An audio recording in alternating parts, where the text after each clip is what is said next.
Hai leaders, jumpa lagi dengan saya Elvi.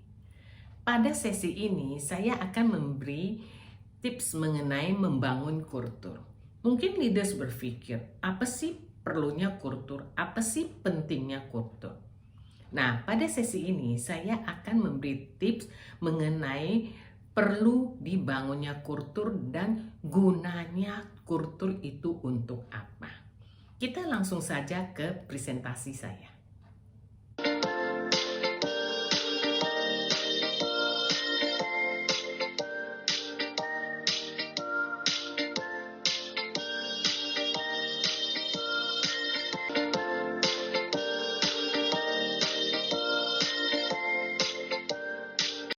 Sesi ini saya memberi tips mengenai kultur. Kultur atau budaya adalah filosofi startup company. Kultur adalah nilai, asumsi, norma, kepercayaan, ekspektasi, ide, sikap, dan perilaku yang memberi pengaruh pada keputusan dan tindakan yang akan diambil. Kultur startup merupakan personality dan memberi pengaruh besar pada kepuasan kerja karyawan. Karyawan yang puas memberi servis terbaik kepada pelanggan. Startup yang memiliki kultur dapat menarik calon karyawan yang tepat dan dapat mempertahankan karyawan agar tetap bekerja pada startup. Membangun kultur bukan pekerjaan mudah atau gampang. Perlu usaha dan waktu yang tidak sedikit. Kultur yang dibangun harus merupakan refleksi visi dan strategi dari startup. Apa tujuan daripada kultur? Tujuannya adalah untuk meningkatkan produktivitas, kinerja, hubungan karyawan, dan mempertahankan karyawan agar tetap bergabung dengan startup. Mempertahankan karyawan yang berkualitas tinggi tentu saja tidak mudah. Dengan memiliki kultur yang kuat, karyawan lebih memilih untuk tetap bekerja daripada pindah bekerja pada startup lain yang belum tentu jelas kulturnya. Cerita pengalaman saya sendiri. Beberapa manajer terbaik perusahaan kami memilih untuk bergabung dengan perusahaan lain karena dibayar gaji lebih. Setelah 1 atau 2 tahun bekerja, mereka memilih kembali bekerja pada perusahaan kami. Alasannya, kultur berbeda, seperti tidak ada program training, yaitu kultur learning. The boss is always right. Kultur menyalahkan bawahan. Tidak ada kebersamaan, melainkan one-man show, yaitu kultur teamwork dan lain-lain. Saya memberi 4 contoh kultur untuk startup dari Kim S. Cameron dan Robert E. Quinn dari Universitas Michigan, USA. Keempat kultur tersebut sudah mewakili berbagai macam kultur yang ada. Startup dapat memilih kultur mana yang cocok untuk dibangun atau sebagai dasar pemikiran untuk membangun kultur startup yang spesial dan khusus. Yang pertama adalah clan culture. Nilai intinya adalah bimbingan, teamwork, komunikasi, dan konsensus. Parameternya adalah fleksibilitas dan kebijaksanaan, fokus pada internal dan integrasi. Clan culture berakar pada kolaborasi, sehingga teamwork sangat dihargai. Komunikasi diberi prioritas. Karyawan berbagi kebersamaan dan melihat sendiri sebagai bagian dari keluarga besar startup company. Leadership adalah mentorship dan perusahaan memberi komitmen serta tradisi kerja yang baik. Clan culture merupakan action-oriented dan menerima perubahan atau siap berubah. Bagaimana caranya membangun clan culture? Yang pertama adalah komunikasi. Komunikasi untuk mendapatkan feedback tentang nilai-nilai dan perubahan yang diinginkan dari tim startup. Yang kedua adalah feedback. Mempertimbangkan feedback atau pikiran tim dan sertakan feedback tersebut dalam kultur yang hendak dibangun. Clan culture cocok untuk startup yang baru berdiri karena pada saat pendiri mendirikan startup, pada umumnya fokus pada hubungan saling respect dengan karyawan, pelanggan, supplier, lingkungan, dan lain-lain. Yang kedua adalah advocacy culture. Nilai intinya adalah perubahan dan fleksibilitas. Parameternya adalah fleksibel dan kebijaksanaan serta fokus eksternal dan diferensiasi. Adhocracy culture berdasarkan energi dan kreativitas. Tim didorong untuk take risk dengan kreativitas mereka dan leaders berfungsi sebagai inovator. Kultur adhocracy cocok untuk startup yang mendapat persaingan ketat dari kompetitor atau pesaing. Sebut saja startup seperti Tokopedia, Bukalapak, Shopee, Blibli, dan banyak lagi startup yang ada dan akan muncul di masa depan. Persaingan semakin ketat dan kencang sehingga kultur adhocracy yang nilai inti pada perubahan dan fleksibilitas ini sangat cocok.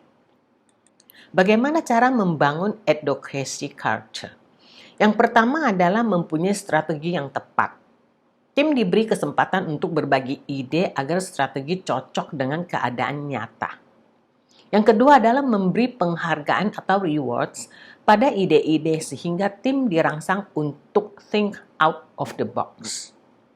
Contoh perusahaan dengan kultur adhocracy seperti Google, Facebook, dan Apple, mereka adalah perusahaan yang fokus pada eksternal dan risk taking. Mereka berorientasi pada energi kreativitas dan melakukan sesuatu yang baru. Kultur adhocracy pada umumnya dibangun oleh perusahaan yang bergerak dalam bidang teknologi, yang mengeluarkan produk baru setiap saat. Sebut saja Apple dan Samsung yang mengeluarkan produk handphone setiap tahun atau setiap 2 tahun. Contoh yang ketiga adalah market culture. Nilai inti market culture adalah market share dan profitabilitas. Parameternya adalah stability dan control, fokus pada eksternal dan diferensiasi. Kultur market dibangun berdasarkan kompetisi yang dinamik dan untuk mencapai hasil atau result oriented. Fokus pada pencapaian goal atau target. Leader bersikap keras dan menuntut atau demanding. Perusahaan bersatu untuk mencapai goal atau target dan mengalahkan semua kompetitor atau pesaing. Kultur market fokus pada profitabilitas. Semua ukuran berdasarkan bottom line atau profit. Merupakan startup yang result oriented, fokus pada kesuksesan eksternal atau external success daripada kepuasan internal atau internal satisfaction. Pentingnya mencapai target dan hasil.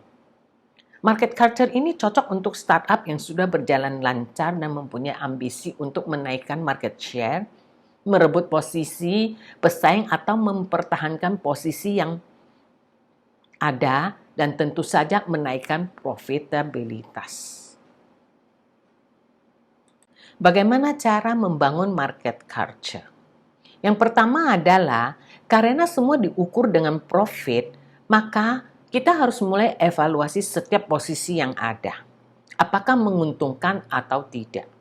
Yang kedua adalah kalkulasi ROI atau Return on Investment dari setiap peran. Jadi setiap rupiah yang diinvestasikan diperhitungkan Return on Investment-nya. Kultur pasar cocok untuk startup yang sudah dewasa dengan ukuran unicorn yang sudah menjadi leader dalam industrinya. Startup yang bersaing dengan setiap perusahaan yang berusaha berkompetisi dengan mereka. Yang keempat adalah hierarchy culture. Nilai intinya adalah konsisten dan keseragaman. Parameternya adalah stabilitas dan kontrol serta fokus pada internal dan integrasi. Kultur hierarki dibangun berdasarkan struktur dan kontrol. Prosedur yang ketat sebagai guidance atau petunjuk kerja. Leader bertugas sebagai koordinator dan monitoring. Kultur hierarki bertitik berat pada efisiensi. Merupakan kultur tradisional, fokus pada internal, struktur organisasi dengan line of command atau garis komando yang jelas. Biasanya karyawan diberi seragam, penerapan SOP atau Standard Operating Procedures yang ketat untuk melaksanakan pekerjaan atau tugas sehari-hari. Kultur hierarki cocok untuk startup yang relatif stabil, tidak mempunyai pesaing yang kuat, risiko usaha sangat kecil. startup yang bergerak pada bidang usaha yang tidak terlalu dinamis, dan lain-lain. Bagaimana cara membangun hierarki culture? Langkah pertama untuk membangun kultur hierarki adalah membuat SOP atau Standard Operating Procedures sebagai petunjuk kerja.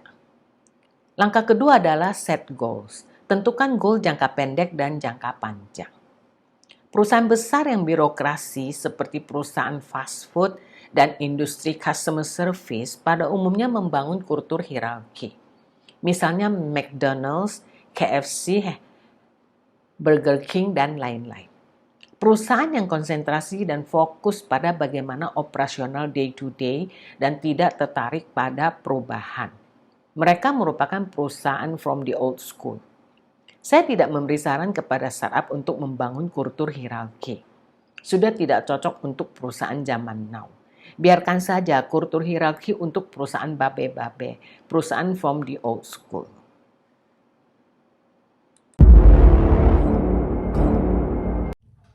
Leaders, kultur ini adalah budaya startup. Merupakan filosofi dan jati diri dari startup company yang dipimpin oleh leaders. Terutama ketika startup yang leaders pimpin itu sudah mulai berhubungan dengan perusahaan lain, terutama dengan perusahaan global. Kultur ini sangat penting, jati diri ini sangat penting. Kultur juga meningkatkan produktivitas dan kinerja karyawan, memperbaiki hubungan antar karyawan, dan juga mempertahankan karyawan yang berkualitas tinggi. Karena mempertahankan karyawan yang berkualitas tinggi itu tidak mudah.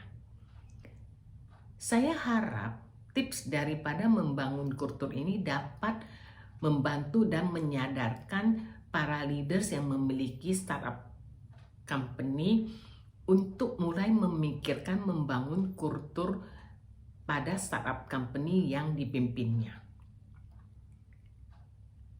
Apabila leaders mempunyai pertanyaan dan saran, tolong tulis di komen. Dan jangan lupa like dan subscribe. Terima kasih sudah mendengarkan saya. Sampai jumpa pada sesi yang lain. Bye-bye.